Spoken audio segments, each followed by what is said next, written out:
Hello, everybody. This is Zeki Hamid. I'm the Director of Community Engagement at KUOW. Welcome to the 10th episode of Are We Going to Be Okay? Now, this series has been evolving in the past 9 or 10 weeks now. It started as a way to give community members a virtual place to come together and feel like a community again because of the COVID-19 pandemic and our inability to gather in person. At the same time, we wanted to check in with community members and industries that make up our region to see how we're doing and to get tips and tactics on getting through this pandemic together. Now, the title of this series, Are We Going to Be Okay?, has taken a very different meaning the past couple of weeks because of the unrest our region and country is experiencing due to the killings of Ahmaud Arbery, Breonna Taylor, and George Floyd, the last two at the hands of police. These acts of violence now are not new. Eric Garner, Tamir Rice, Michael Brown, Freddie Gray, Philando Castile, Sandra Bland, Emmett Till, and on and on and on. But will our collective response, including us in the media, be new? That's just one of the things we're going to be talking about. There's a few folks I want to introduce right now. Let me start by introducing my co-host for this series, Special Projects Editor and co-host of Battle Tactics for Your Sexist Workplace podcast at KUOW, Jeannie Yandel. Jeannie, tell us what we're going to be talking about today. So this is our journalism and protest episode. Each episode over the last 10 weeks, we've tried to focus on a specific industry, a specific community to talk about the pandemic. And we will talk about what news coverage has looked like over the course of this pandemic. But we also want to talk about the role journalism plays and how we assess and talk about the protests that we're seeing across the country and around the world against police violence. So we often try and offer tactics, strategies for dealing with the stay-at-home order, navigating the stay-at-home order. At the end of this hour, hopefully, we'll also have some tactics and strategies for how we assess the news coverage we consume, how we can think critically about what we're seeing, what we're reading, what we're hearing from the news media about everything that's happening currently. And we hope that everybody who's watching will be part of this conversation. We would love to hear your questions, your comments. You can drop them in any platform that you're watching this on. You can either drop them in the comments below, or you can text the word radio to 206-926-9955. And we'll do our best to incorporate everybody's questions and comments over the course of the hour. And now I'd like to introduce our guests. Tonya Mosley is the host of Here and Now, a radio show that is co-produced by NPR and WBUR. She's also the host of the podcast Truth Be Told. Hello, Tonya. Hey, guys. And Phyllis Fletcher, who's the senior podcast editor at American Public Media and was previously the interim president of the Seattle Association of Black Journalists. Hi, Phyllis. Hi, guys. And both Tonya and Phyllis were previously our colleagues at KUOW Public Radio. In 2013, they worked together as the host and editor to produce this amazing series called Black in Seattle, which won the Edward Murrow Award for KUOW. And the show is really about what it's like to be Black in a very white city. What was then, I believe, the 5th whitest city in America. I think that's dramatically changed, but back then it was one in those top 5 white cities. So welcome to Are We Going to Be Okay, Tonya and Phyllis. We're so glad you're here. Yeah. For having us. You. I can't believe it's been 7 years. That's crazy. You're not that old. What's going on? I oddly felt like I felt older. I thought it had been 17 years, which just indicates how bad I am at keeping track of time. Really, initially. Wow. So anyway, that's just my own inability to track time. Do you know what day it is? Of course I That's don't, really Zeki. hard these days. I know. It's Sunday. Why would you ask me a question like that right now? And we want to talk about Black in Seattle, but before we get into what it was like to make that, what it might look like in 2020, first of all, thank you both for finding an hour to spend with us. It just feels like there is a lot going on and there is a lot being asked of journalists in general, and particularly Black journalists right now, so thank you very much. And Tonya, I wanted to start with a prediction that you made in the before times in January. You wrote a piece for Neiman Lab where you predicted that 2020 would be the year that, and I'm quoting here, news organizations will stop playing the neutrality versus objectivity game with journalists of color. What did you mean by that?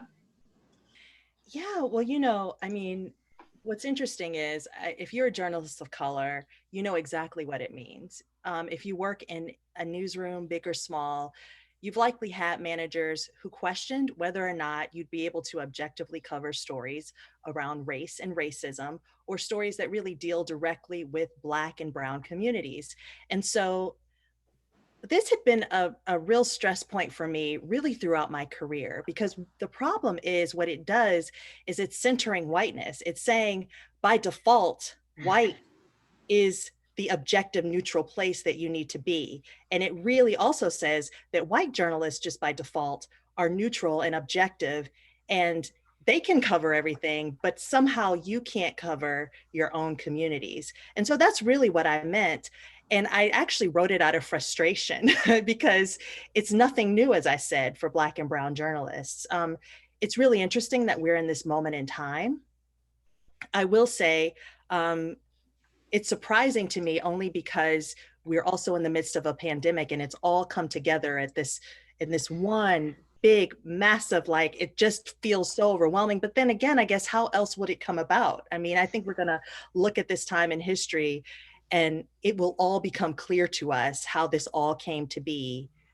And you called it the before times, Jeannie, but you have to think we have been, President Trump has been our president for 3 years. Before that, we had a Black president. There's been a culmination of so much that has happened over the last few years that I think actually saying this in January was right on point.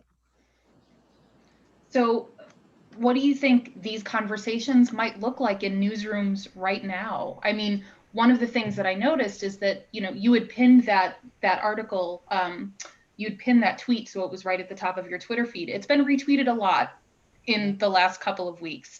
What do you think those conversations might be looking like in newsrooms right now about objectivity, about neutrality, and who can cover news objectively? Well, quite honestly, I think they're only happening because Black and Brown journalists are making them happen. And I think the moment in time is making newsroom leaders have the conversation, but I honestly don't think that they're having the conversations on their own. And also, I think that, there are so few Black and Brown leaders in newsrooms that it really is coming from the journalists themselves who are saying, let's take another look at this. We know about several cases that have just been public about and on how newsrooms are taking this on, but it's mostly because of controversies that have happened within the newsroom about editorial choices. So I will say, I don't think that my prediction has truly been fulfilled, because I don't think that newsrooms by and large, on a large scale, are actually taking on this issue. What do you think, Phyllis? Sorry, I didn't mean to take over, Jeannie. Yeah, I'm thinking about, my experience in my organization. So I edit a suite of arts and humanities podcasts at American Public Media. And it was something that bubbled up from the ground level of shows with mixed racial staff saying, we want to say something in this moment. We want to declare what our values are and that we're against racism. And we were able to develop a skeleton framework of a statement that our shows could build off of to make their statements. They're out there on Twitter in our APM podcast shows. And, we do have more latitude, I think, than, straight up and down, we cover the newsrooms. You still see a lot more constraints there. But what I was really proud of is that with my colleague, Christina Lopez, and I crafting this statement together, it bubbled up into and throughout our organization so that, like, on a corporate level, if not on a unit by unit level, our company, American Public Media, declared itself against racism and all forms of police brutality. And it's unusual to see something like that, and I'm proud. So that's this is kind of a little bit related, because these conversations that both of you are mentioning are conversations that we're having right now at KUW. So I know we're having them, station-wide, not just in the newsroom. But one of the things, to go back to that theme of objectivity, so we've been having this conversation about whether journalists can participate in protests and what that says about public perception when it comes to objectivity. So I'm wondering, and this is, either of you, or I'd would love to hear from both of you, what do you think of the argument that journalists should not attend protests or even post their political or social opinions on social media? Well, I will say I still stand behind the idea of not participating in protests or political action. That's a difference than being able to cover protests. And we know that was up for debate. And so with that, I will say, I think it should be, what is so powerful about what APM has done is basically saying, this is not a pro and a both sidism when it comes to racism and police brutality. We're taking a stand to say, this is not like do you and don't you, and let's get eyes on this issue. And so from moving forward, all of the content will reflect that. And that's really powerful.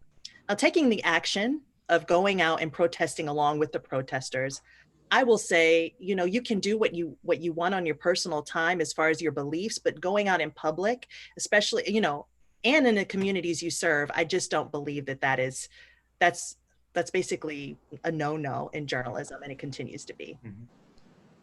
Yeah, anything to add to that, Phyllis? Yeah, what you'll see a lot of the time, including at APM, is that, we'll have guidance that if you're not in the newsroom, you have a lot of latitude about what you can do. And so, but then the part of our company that straight up and down covers the news, they have their own rules that are much more restrictive. And you can see protests unfold and understand why that would be. So, and it can help the reporter too, to not participate, even if that's where their heart might be, because it can help get them better access and make their coverage better. Yeah. Let's stick with you. Oh, sorry. Go ahead. If you didn't mean to cut you off. Go ahead, Tonya. I am now a full-time host, and so I am not out in the street covering the news day to day like I do. But I had to do it last Sunday. I went out and covered the protests, 2 protests in the LA area, and that was my way to be a part of the community and really get a sense of how people were feeling and being in the moment. And I think that many journalists, that's what it's truly about, is being able to be in this moment in time and being a part of the coverage. So, yeah. Yeah. So, Phyllis, I want to kind of go back to you on this one. Last Saturday, you shared on Twitter that you don't really talk about, the experiences or your experiences in regards to racism as a journalist. You don't really share that with your family, and you tweeted that you're tired. So I'm wondering, what does that exhaustion look like for you? Yeah, first of all, I'm glad y'all noticed that. I don't tweet that much, so it was cool to have one of my tweets noticed at all. So we're just stalking you, that's all. Good. I'm glad. I thought it was a cool thing to pick up on. And it's fighting a battle on many fronts. And I also want to put out there, before I even go into what that looks like, is it will look different for me than it looks for a lot of Black journalists, because I have light skin privilege, that it makes it a different experience for me than for a lot of people. So I want to acknowledge that. But it can look like having to fight just to do your job. It can look like extra work of being the only person there and either feeling an obligation yourself or being a go-to person to explain things. Even from the time I was an intern, I experienced that. It can be sometimes realizing years later that the reason someone didn't like you or the reason you never got along was their racism. That's really hard. It's like you're putting together a gigantic puzzle in slow motion and you're sitting there going God, why did that person, why?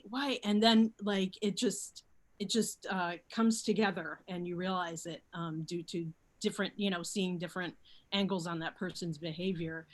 Sometimes you're literally cataloging things. It's something that I recently came to call a pain diary, of just documenting, because you never know when you might need that information later.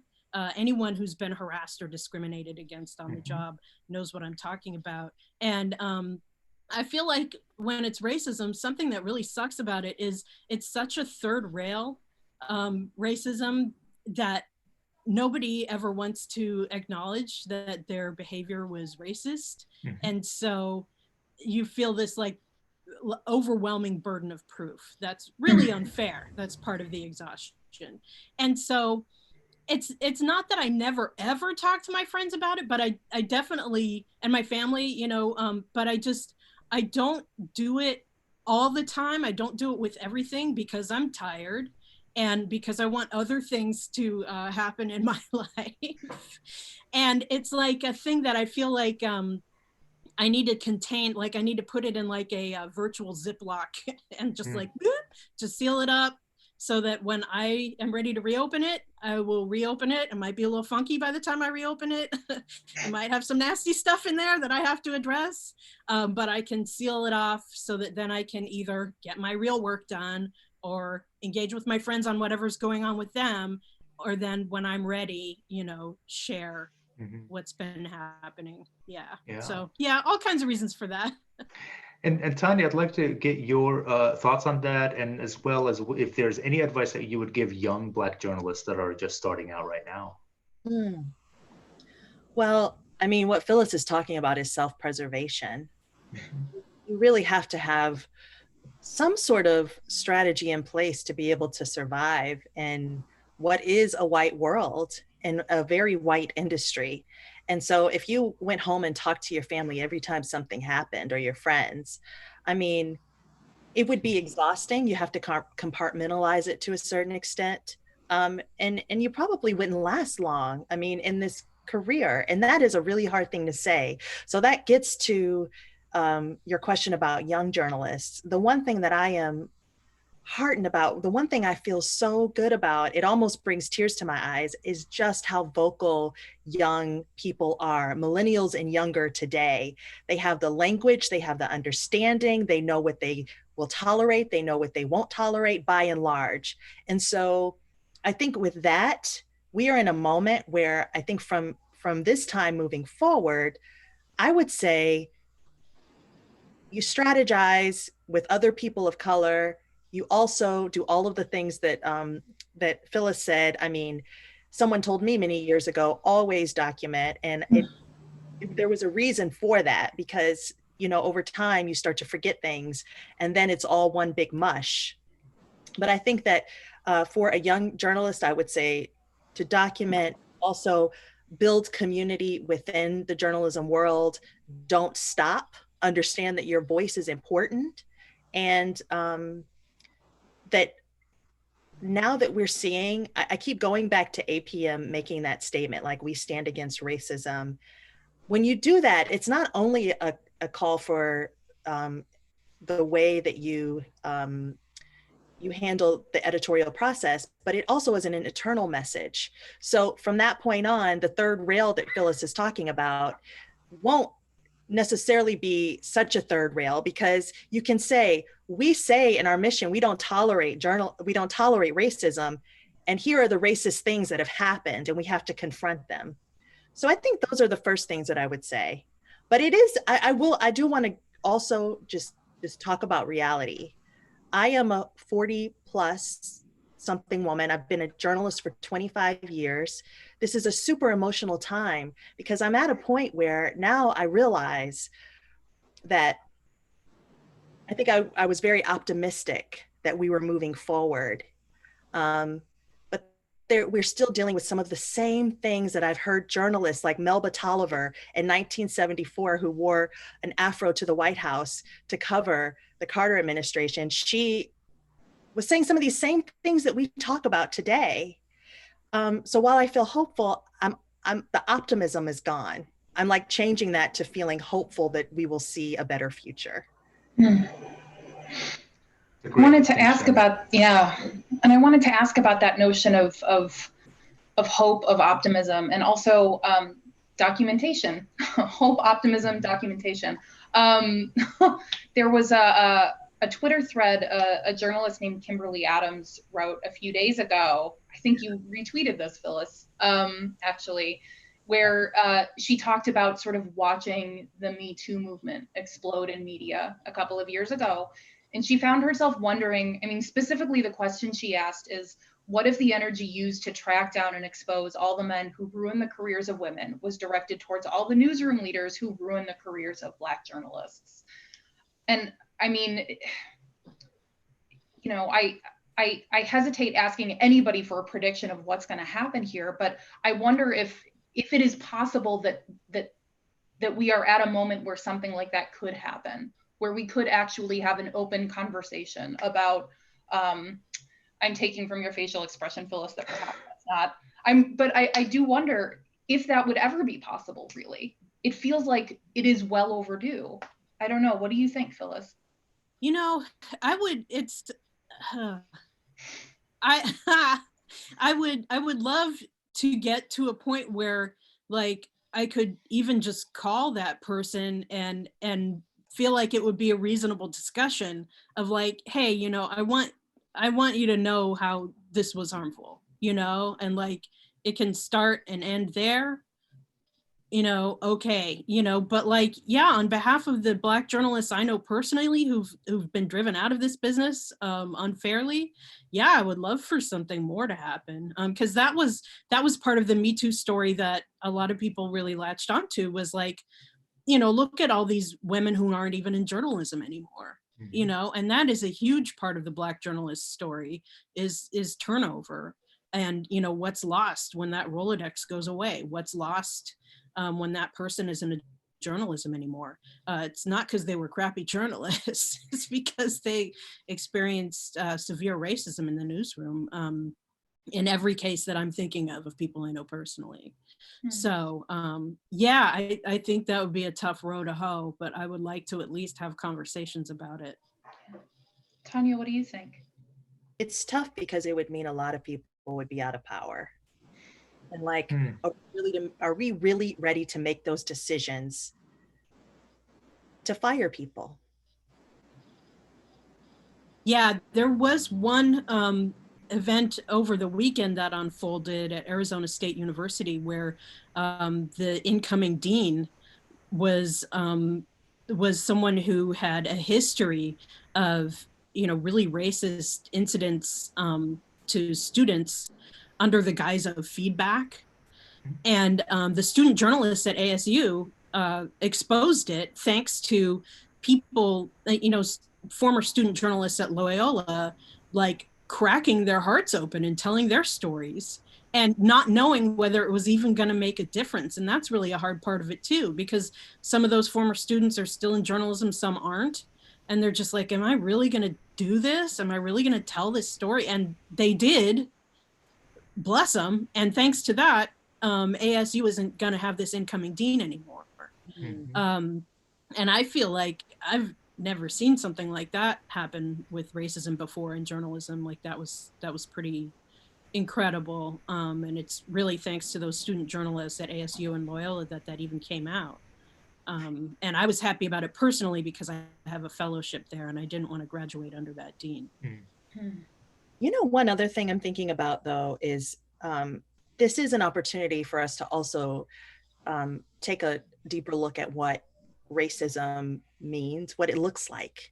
Because I think that, you know, the difference between when Kimberly was talking about the sexual harassment and sexual assault claims, you know, a lot of those were very specific, overt instances where women were groped, women were attacked, women were harassed.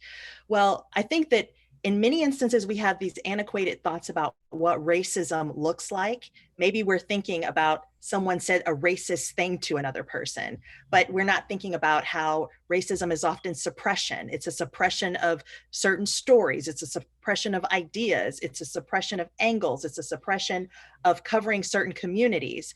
And all of that is detrimental to the craft of journalism and what we're supposed to be for communities. And so hope that what comes out of this moment in time also is us having deeper discussions about what that looks like and what we will tolerate in newsrooms and what we won't. I think that's a really important point, is that one of the things that happens over time is you see an absence of meaningful coverage. Right. That is also what racism can look like, which means that newsrooms actually have tools at their disposal to assess what they've been doing over time, because we can look back at our coverage and ask critical questions.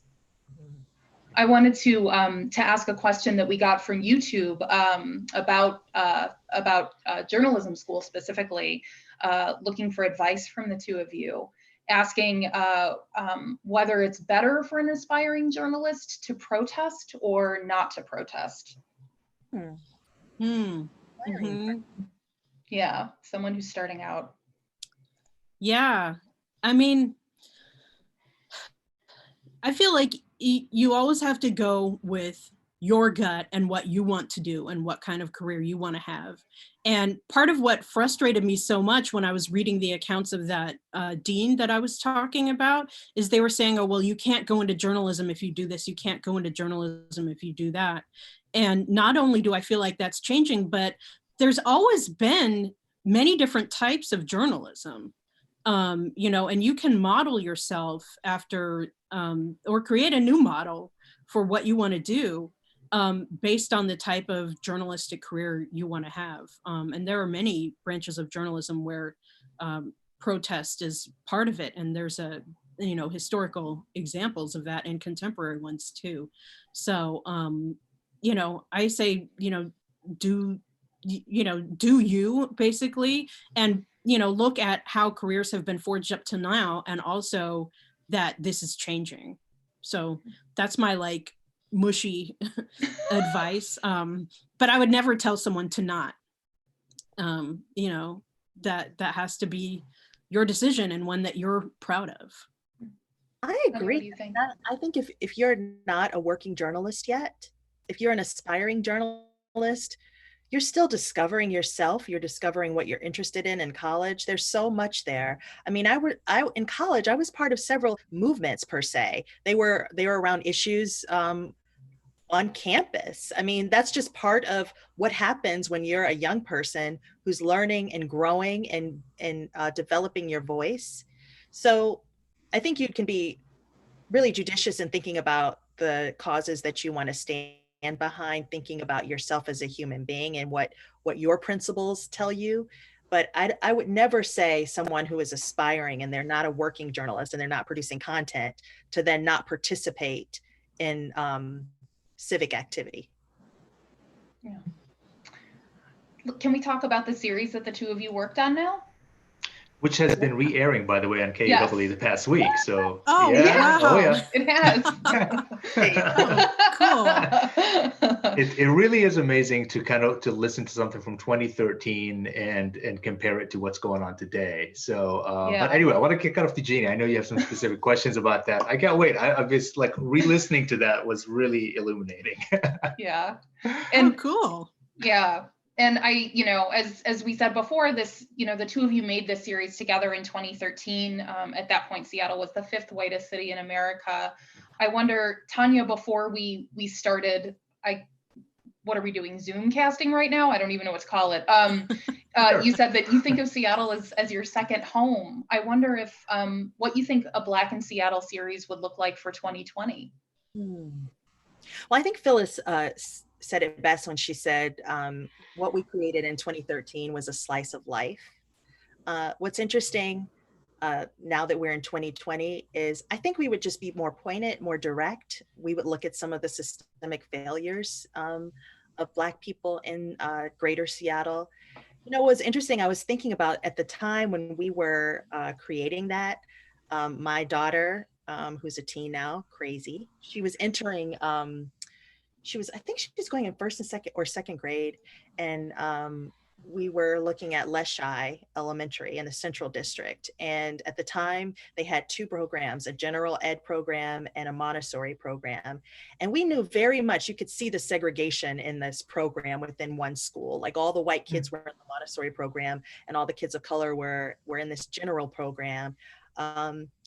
had lots of discussions with parents about it, had lots of hand wringing about it.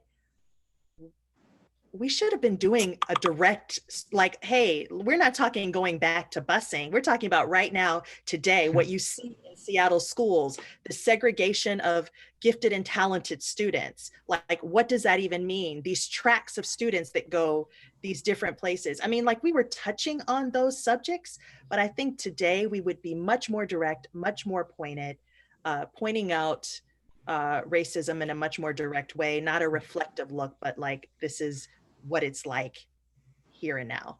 Mm-hmm. What do you think, Phyllis?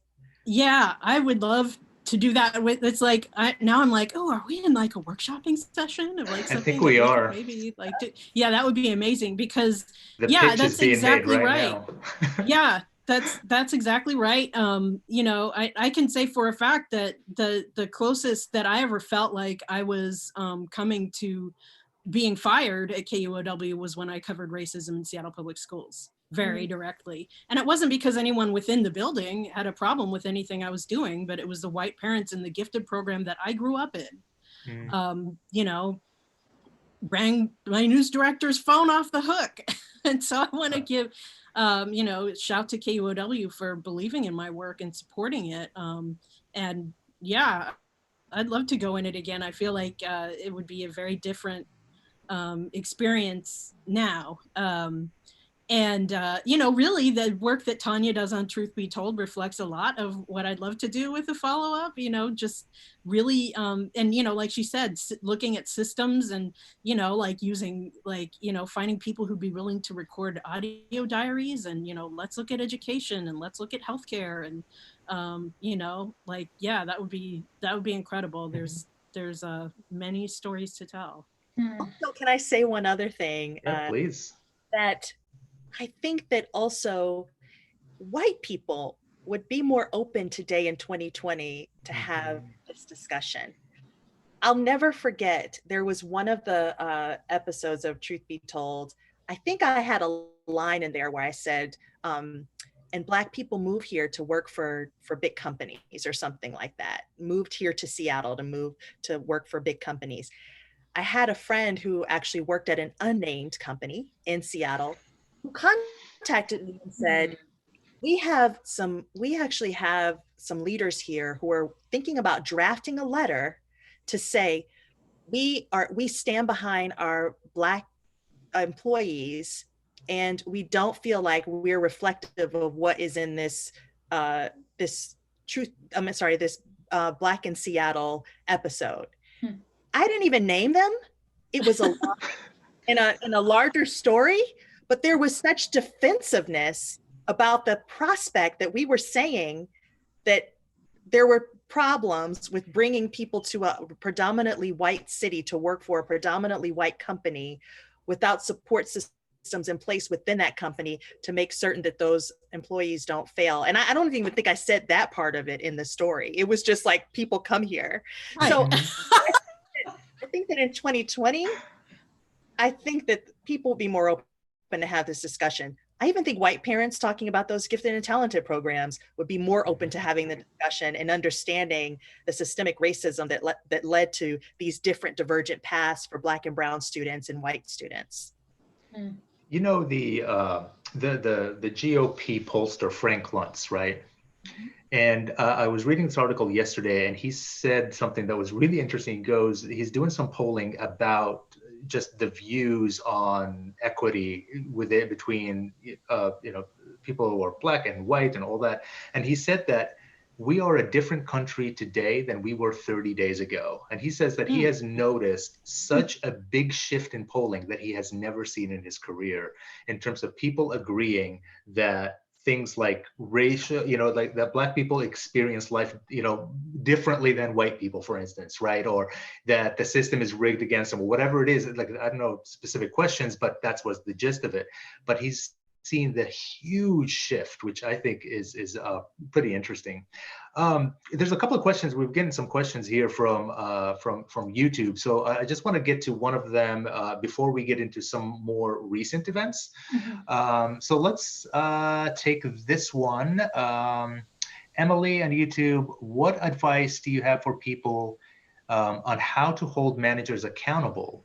And you said you've raised issues about certain employees' racist perspectives and coverage. How do you hold people in power accountable?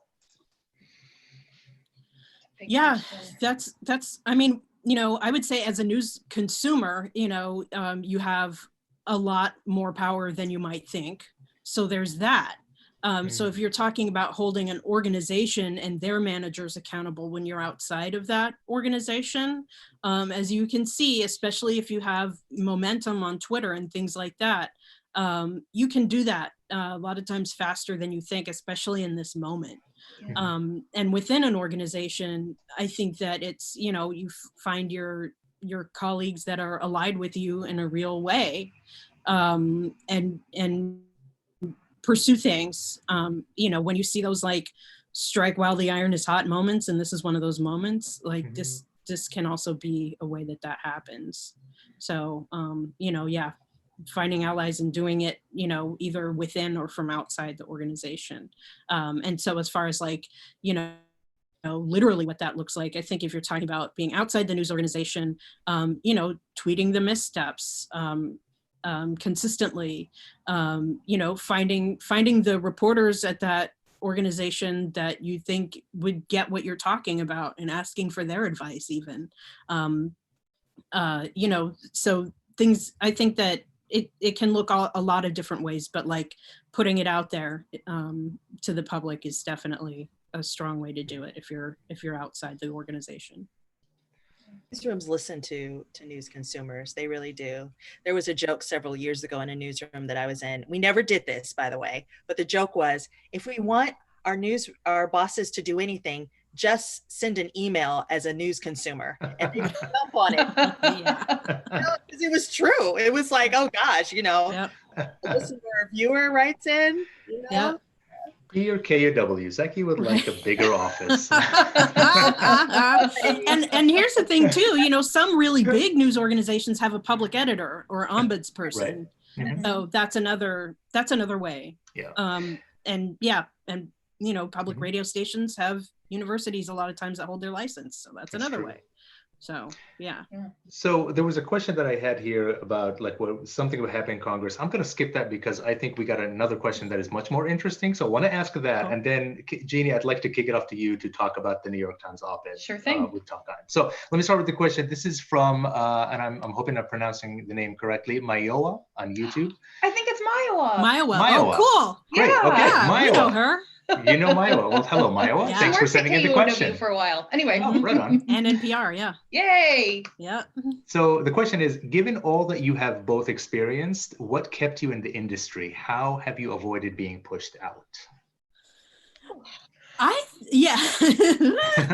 I mean, for me, especially a couple jobs ago, I was like getting that like hitting my stride feeling. And I was like, from now on, I want to build like an intentional path. And so that was a huge part of it for me, was like finding my center and like doing my strategy so that I could see what I was building. And I knew I would always be able to see that even if my job couldn't. And I'm really happy that I did that because it made certain hard decisions make more sense. So even if they didn't make sense to the outside world, you know, my husband and I would be on the same page about it, and I knew why I was doing it and why I was doing it at that time. So yeah, I think that if you can, and you know, like I went through, you know, I've so far gone through most of my journalism career without a solid plan like that, and I think that was very freeing and led me to do a lot of really, really cool things. But as I hit that like stride mark, you know, when I was feeling that, I was like, okay, now I'm going to be very, very intentional. And I think that you can start that at any time. So maybe now is your time, or, you know, if you want to start it later, that's okay too. Whenever you start it, it will help you. Really good advice. Yeah. You know, I have, believe it or not, been a working journalist since I was 13. I think I had my first byline at 13, and there was nothing else I wanted to be ever than a journalist. And I don't think there was ever a day that I felt like I was truly doing work until, so we did Black in Seattle in 2013, and I left King 5. I was a television reporter at King 5. I decided to leave because it started to feel like work. And I started to think, maybe I'm at the end of the road here. I've been in journalism for a long time and I need to explore other things. And I left, and that it was a wonderful experience because it was actually a time where I actually felt like a real person. I was interacting with my neighbors. I was going to community meetings. I was going to my kids' school events because I didn't have to work. And it was I was making friends with people in ways that I hadn't done as a journalist. But I also missed it immensely and intensely. And I would watch and envy as there were news events that were happening. And I felt like a piece of me was missing. But I needed to take that moment to step away in order to realize, like, this is where I was supposed to be. And so in a way, it speaks to what Phyllis is saying, but in a different way. Like, she took a moment to strategize and say, like, here are the steps and here's what I want to do. That gave me the reset to say, okay, I need to be more pointed in what I want to do in this career. I was burnt out in a specific kind of journalism, but now I kind of know where my heart is, what my mission is, and moving forward, the direction I want to take my career. Yeah. That's great. That's rad. Yeah. Okay, so I am now going to ask this question about this thing that happened at the New York Times over the last 8 days. Before I ask the question, I am going to explain the thing that happened. So we're going on a little bit of a journey here, timeline. Okay, so last week on June 3rd, the New York Times published an op-ed by the Republican Arkansas Senator Tom Cotton. For anybody who has not been following this, essentially, Senator Cotton argued that the U.S. should use military force against demonstrators across the country. And over the next few days, the editor of the op-ed page, first he defended publishing the piece, and then internal discussions with staff. He said that he hadn't actually read the piece before it was published. And then on June 7th, he resigned. And since then, the New York Times has published at least 2, possibly more, response op-eds to this first op-ed by Senator Tom Cotton. In one of these responses, the columnist Michelle Goldberg wrote, quote, "Readers should grasp what people like Cotton are arguing, not because it's worth taking seriously, but because it is being taken seriously, particularly by our mad and decomposing president." That is some King Lear stuff right there, our mad and decomposing president. So I wanted to ask what you think of that argument, that people should know about this because there are people in the halls of power taking this argument seriously. Tonya, what do you think? Oh, you had to start with me. I'm happy to go off for a second. I am happy to jump in, Phyllis. Okay, I will do that. So my thing is like, cute argument, but have they heard of reporting? Like, reporting is a way to get that information out there, and report on something that's truly dangerous and frightening, because part of the problem with this column is that it wasn't even fact-based. So, I think that you have a couple options other than what happened. Get someone who can write an opinion based on facts and or report it out. But also, I think as a newsroom, you really have to ask, to what other ideologies would you extend the courtesy of inciting violence against Americans? Under what guise would you do that? And if there's no other guise under which you would do that, just report on it. Just send a report. You got a Capitol Bureau. You got someone who covers Congress, send them over there and, hey, I'd like to interview you about this thing you tweeted. I wholeheartedly. Yeah, I agree. So let me follow up with that. Just on the same article that Michelle Goldberg wrote. And she concludes, she says, it's important to understand what the people around the president are thinking. But if they're honest about what they're thinking, it's usually too disgusting to engage with. This creates a crisis for traditional understandings of how the so-called marketplace of ideas functions. It's a subsidiary of the crisis that has the country on fire. So I thought that was a very interesting conclusion, because there seems to be these boundaries about what is and isn't acceptable discourse, but those boundaries seem to be changing really quickly right now. So I'm wondering, like, how comfortable are you with how the boundaries of political discourse are changing? Mm.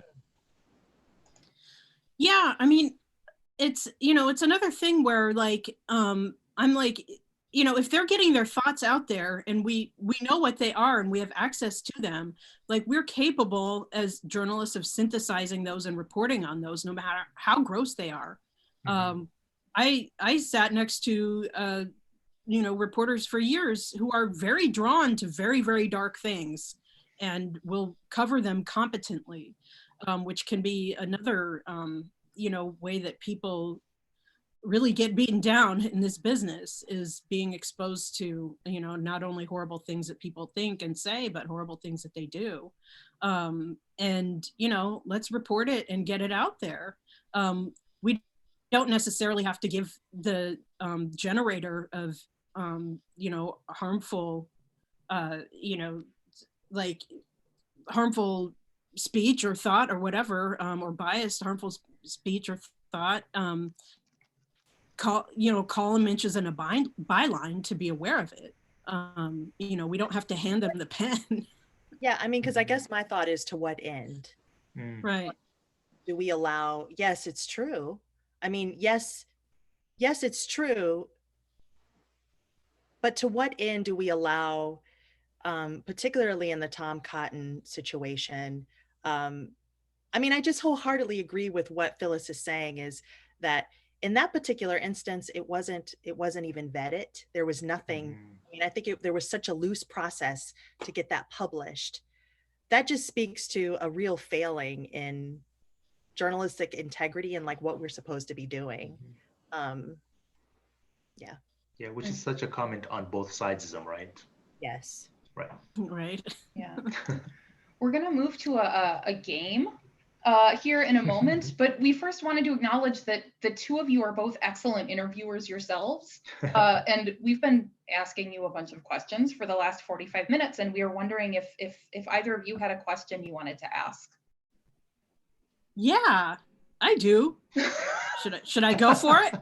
Should I lay in the cut a second? Okay, I'll go for it.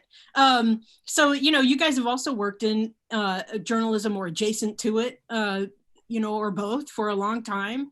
And I'm just interested in what you guys have felt shift in the last few years and or the last few weeks, whichever comes to mind.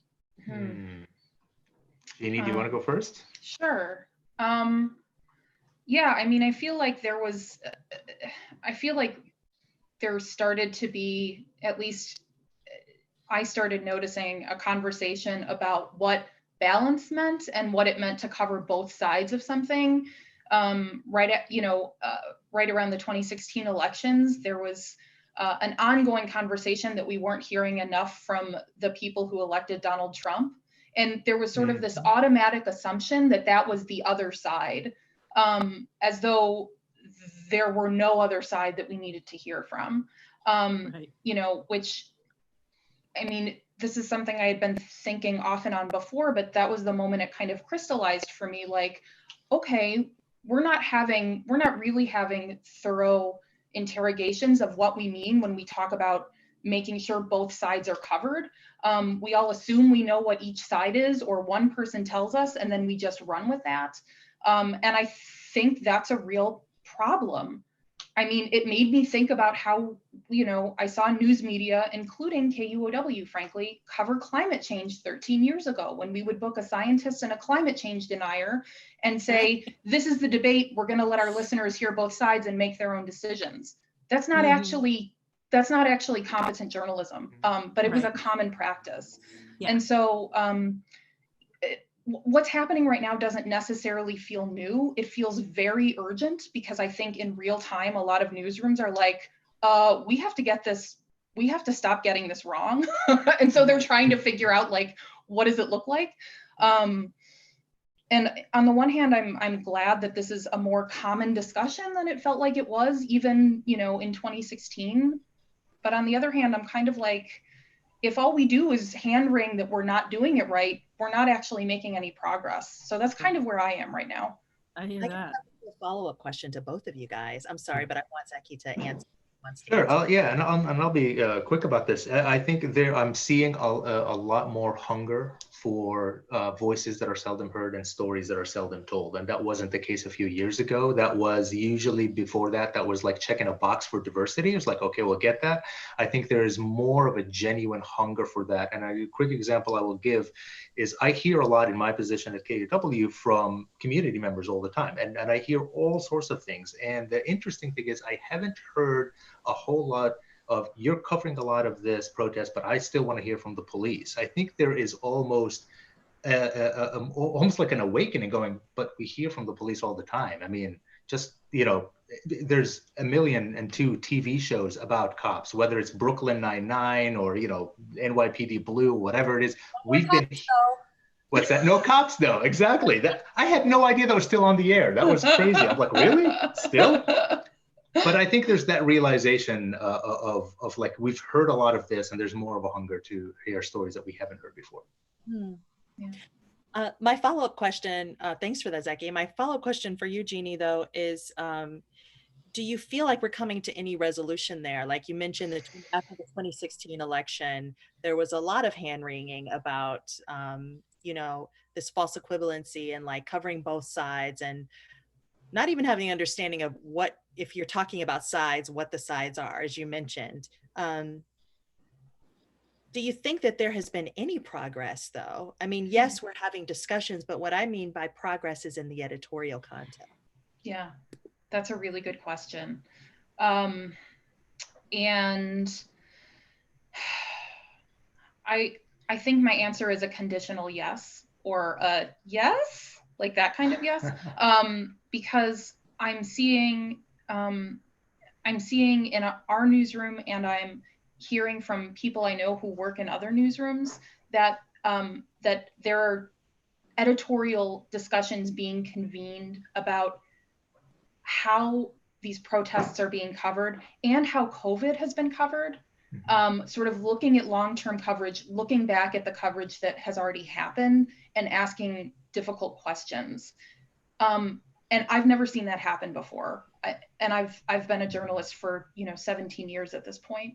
So that gives me a little tiny bit of hope, but it feels very, very, very early. It's like the kind of hope I see when I start to see roots in the basil that I'm trying to grow. It's like, it's so early, but there are little tiny roots there. Well, that's the best answer I have. Over by an invasive species, and then yeah. Becky, I'm really interested because you do have a window into the audience, to the people in Seattle. Are you hearing? You're not hearing from people who are saying, "But I want to hear more of this. Why do you have this on?" Not a whole lot, a little bit, but not as much as usual. Yeah. What are some changes you might be seeing in the audience besides that really has been eye-opening for you? Yeah, good question. I think there's a reevaluation right now about news, what is objective, what is not, what is biased, what is not. I think that there seems to be a lot of people are asking a lot more questions than they usually have. And to me, like back to your point, really, where you said that when we were talking about bias, that we assume that things are not biased, but that there is no such thing as a white perspective, for instance. That's like the objective kind of journalism. I think there's more of an awakening to that kind of point of view. That's kind of what I'm seeing, just based on the questions that I am getting and the comments that I'm getting from people. I think that people are really reevaluating what journalism is and could be, and I think that's a really good thing. And wouldn't it be amazing to be teaching a journalism class right now? I am right now. Journalism programs. I'm teaching a mass media class right now, and it is fascinating. Wow. Yes. Cool. I feel like we could have a whole other hour where we just talk about that. Yeah. Oh my gosh. Yeah. Amazing. We have to move to this game though. We have a couple of minutes, so we can do we'll do rapid fire. Yeah, it's a little bit of a lightning round.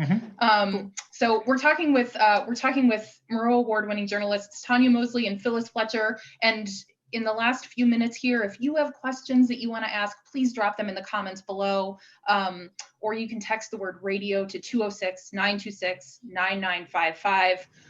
All right, we are now going to play this game. So we're calling this Style Guide 2020. And for anybody who is who's watching, you can totally play along. Drop your answers in the comments below. Do you want to explain how the game's going to work? Sure. Becky? Yeah. So here's what's going to happen. We're going to give you some keywords or phrases that we're seeing a lot right now in headlines. And then both of you are going to tell us if we should either keep, toss, or adjust that specific word or phrase for the Style Guide of 2020. All right. Let's start with the first one. Okay, so keep, toss, or adjust. The word is protester. Keep. Excellent. Keep. Good. Tonya, did you say keep too? I did. Yeah. Okay. All right, cool.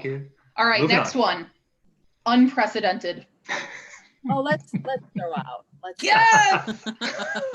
Another. And I hate saying. Oh my God, we're out of there. Yeah, I know. May you live in precedented times. That doesn't make any sense. Exactly. Okay. And All right. then the thinkable happened. Then the believable occurred. Yeah. Okay. All right, so here's another one. Antifa. Oh. We need to be more specific. Yeah. Okay, so adjust. Mm-hmm. Adjust. Adjust. All right. Yes. All right. All right. Chaotic. Ooh. Yellow flag. So we have to make sure we know what we mean by that. Yep. Yeah. Yeah, I like that. Okay, here's another one. Radical. Oh, that's another, for me, that's another flag, because we have to also be descriptive in what we're saying when we say radical. Mm-hmm. Yeah. Okay. Okay. The next one. Unarmed black man. Oh, get rid of. No. Yeah. You know why? Can we explain why? Yes, please do. Yes. Well, of course. There's the assumption, number one, that black men are armed all the time. And so somehow, here's an unarmed black man, for one. That's like one of the main ones for me. Mm-hmm. It criminalizes black men with the intention of not criminalizing them. It actually does do that. Exactly. Yeah. All right. Last one. Here we go. Social distancing. I say keep for now because people know what it means. Okay. But I had epidemiologists tell me that we should change it to physical distancing. You're right. Ooh. Yes. distancing. Cities and economies, people are, Oh, Right. I like All right. physical distancing better too. We will adjust that for the Style Guide of 2020. Yes. Nice. Thank you both so much for playing. Yeah. Oh my gosh. Yeah. I want to have you guys. I want to have you back for another hour. Phyllis Fletcher is American Public Media's senior podcast editor, and Tonya Mosley is a co-host of Here and Now on National Public Radio and WBUR, and also the excellent podcast Truth Be Told. Thank you both so much for doing this. It has been so great talking with the both of you. Oh, thanks for having us. And I just want to say, please read or listen to The View from Somewhere by Lewis Wallace. Yeah. Because you'll learn a lot about the history of objectivity in journalism and how that line has moved over time and who has moved it. Yes. And if you are looking for, it's a book and it's a podcast, and we will drop links to both in the comments below. Nice. So for easy finding. Yeah. And also thanks to everybody who was watching. Your questions, your comments were wonderful. Everybody who played along for Style Guide 2020. This is the final episode of Are We Gonna Be Okay? We're taking a little break from producing new episodes, but we will definitely be back. In the meantime, you can find all of our archived episodes on KUOW's YouTube channel. And the best way to keep up with news about the show is to follow us on Twitter at KUOW Engage, and to read our newsletter. You can sign up for said newsletter at kuow.org/engage. You can also send us an email if you'd like to engage@kuow.org. Yeah, that's a good way to, I check that email address all the time. So send it along. Yay. I'm going to do that thing that I find annoying that other hosts do, but you have, with 1 minute left, do you have any final thoughts, Phyllis and Tonya? I crowbarred mine in about Lewis's work. Yes, you did. So I cede to Tonya. I would say journalism is still vital. It's important. I mean, I don't want to say more important than ever because it's always been important, but this is a moment in time where we can actually use this moving forward to be radical in the way that we think about how we serve our audiences. And having conversations like this are important and driving and moving us forward. And I'm going to take that quote and I'm going to give it to all my students. Yes. So thank you so much, Phyllis and Tonya, and thanks everyone who tuned in. As Jeannie mentioned, we're going to take a little break from the show for a couple of weeks, but we'll be back in July with more awesome conversations, so please stay tuned. I want to say thank you to our producer, Kristen Leong, our events team, Charlotte Duran and Bridget Anderson. Our graphics designer and tech guru is Tio Popescu. Our marketing manager is Michele Giannotti, and our social media strategist is Juan Pablo Chiquiza. From all of us at KW, please take care of each other, be kind to each other, and thanks for tuning in. Thank you. Bye, everybody.